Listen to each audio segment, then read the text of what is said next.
I want to talk about the story behind the story for Alma's Loyalty, which is the second book in my series. So I originally wrote Sabiha's Dilemma, which was traditionally published, and then I've re-released it.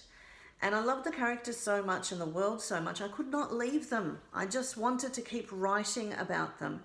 And so I was very fortunate where I received a grant to work on a version of the book at that time.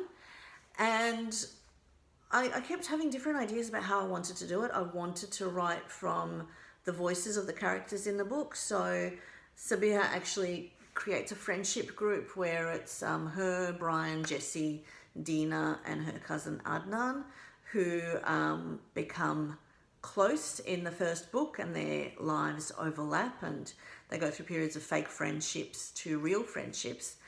And I started writing it in different ways and the storylines from different characters' point of view. And then I don't know how I got the idea, but I wanted to turn it on its head, and I had this idea of what if Sabiha found out she had a half-sister from her, that her father had remarried, and she didn't know this half-sister. And so I became sort of invested in this new character that I'd created, Alma, who comes from a traditional, nuclear family and moves to Melbourne when her father finds out about his daughter that he didn't realise he had, a little bit soap opera-ish.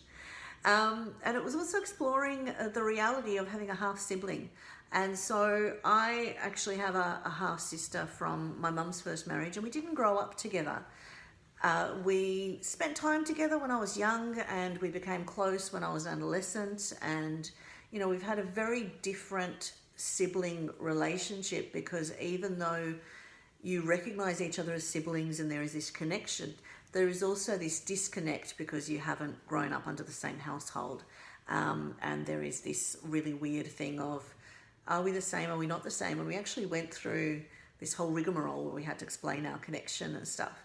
So something about that appealed to me. And I think, as a writer, I'm always taking a little bit of myself, and I am then finding a way of writing about it and using a little bit of my inspiration. And I find that writing for me is about exploring my own inner world but giving it to my characters, and so making it safe in that way. And so this storyline is about Alma being the middle child, and then kind of being oh my gosh, I can't say the word. Being replaced, I'll use a different word, being replaced in her father's affections, and then going from the good girl, from the good daughter, into a rebellious daughter, and what happens there. So this is the second book in the Sassy Saints series, and I am going to be writing about each of the characters in the Sassy Saints, and I'm really looking forward to it. I'm working on Jessie's story at the moment.